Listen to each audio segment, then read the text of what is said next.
Baik, saya akan membaca dan menjawab soal UTS mata kuliah Psikologi Pendidikan yang terdiri dari 4 nomor. Yang pertama, bagaimana implikasi dari teori-teori belajar dalam pembelajaran di sekolah? Jawaban, teori-teori belajar terdapat teori behaviorisme.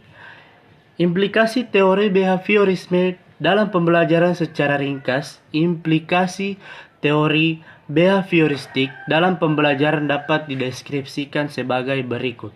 Yang pertama, pembelajaran adalah upaya ahli pengetahuan dari guru kepada siswa. Yang kedua, tujuan pembelajaran lebih ditekankan pada bagaimana menambah pengetahuan. Yang ketiga, strategi pembelajaran lebih ditekankan pada perolehan keterampilan yang terisolasi dengan akumulasi fakta yang berbasis pada logika linear. Yang keempat, pembelajaran mengikuti aturan kurikulum secara ketat dan belah lebih ditekankan pada keterampilan mengungkapkan kembali apa yang dipelajari. Yang kelima, kegagalan dalam belajar atau ketidakmampuan dalam penambahan pengetahuan dikategorikan sebagai kesalahan yang perlu dihukum, dan keberhasilan atau kemampuan dikategorikan sebagai bentuk perilaku yang pantas diberi hadiah.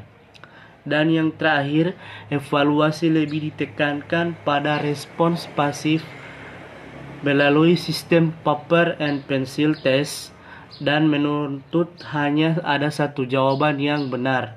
Dengan demikian, evaluasi lebih ditekankan pada hasil yang bukan pada proses atau sintesis antara keduanya. Yang kedua, jelaskan upaya-upaya guru dalam menghadapi perbedaan siswa. Yang pertama, upaya merumuskan tujuan pembelajaran secara tepat.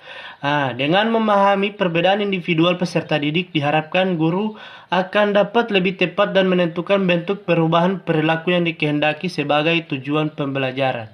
Misalnya dengan berusaha mengaplikasikan pemikiran Bloom tentang taksonomi perilaku individu dan mengaitkannya dengan teori-teori perkembangan individu. Yang kedua, upaya memilih strategi atau metode pembelajaran yang sesuai.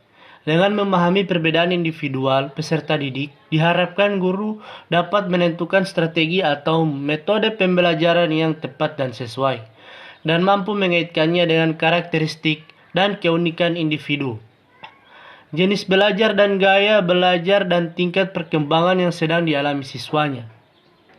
Yang ketiga, upaya memberikan bimbingan atau bahkan memberikan konseling. Tugas dan peran guru di samping melaksanakan pembelajaran juga diharapkan dapat membimbing para siswanya. Dengan memahami perbedaan individual peserta didik, tentunya diharapkan guru dapat memberikan bantuan psikologis secara tepat dan benar melalui proses hubungan interpersonal yang penuh kehangatan dan keakraban. Yang keempat, upaya memfasilitasi dan memotivasi belajar peserta didik. Dalam memfasilitasi artinya berusaha untuk mengembangkan segenap potensi yang dimiliki siswa seperti bakat, kecerdasan, dan minat. Sedangkan memotivasi dapat diartikan upaya memberikan dorongan kepada siswa untuk melakukan perbuatan tertentu, khususnya perbuatan belajar. Tanpa pemahaman mengenai perbedaan individual peserta didik yang memadai, tampaknya guru akan mengalami kesulitan untuk mewujudkan dirinya sebagai fasilitator maupun motivator belajar siswanya.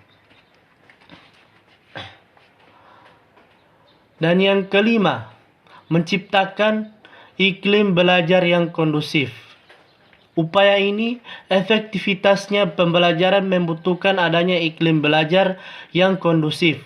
Guru dengan memahami perbedaan individual peserta didik memungkinkan untuk dapat menciptakan iklim sosioemosional yang kondusif di dalam kelas, sehingga siswa dapat belajar dengan nyaman dan menyenangkan. Dan yang terakhir adalah upaya berinteraksi secara tepat dengan siswanya.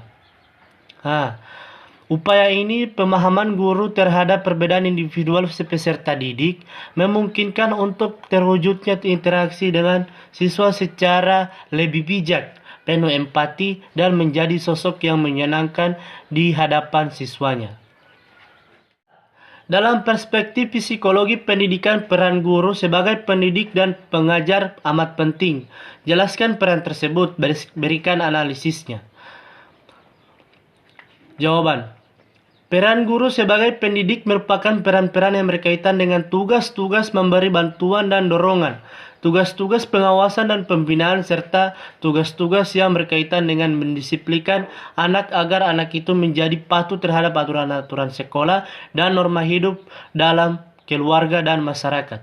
Tugas-tugas ini berkaitan dengan meningkatkan pertumbuhan dan perkembangan anak untuk memperoleh pengalaman-pengalaman lebih lanjut. Oleh karena itu, tugas guru dapat disebut pendidik dan pemeliharaan anak. Dan peran guru sebagai pengajar di sini adalah peran guru sebagai pengajar adalah seorang yang pekerjaannya mengajar.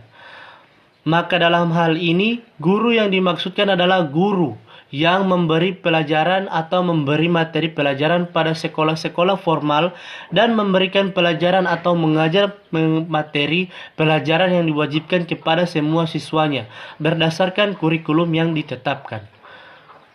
Guru juga merupakan faktor yang mempengaruhi berhasil atau tidaknya proses belajar, dan karenanya guru harus menguasai prinsip-prinsip belajar di samping menguasai materi yang diajarkan.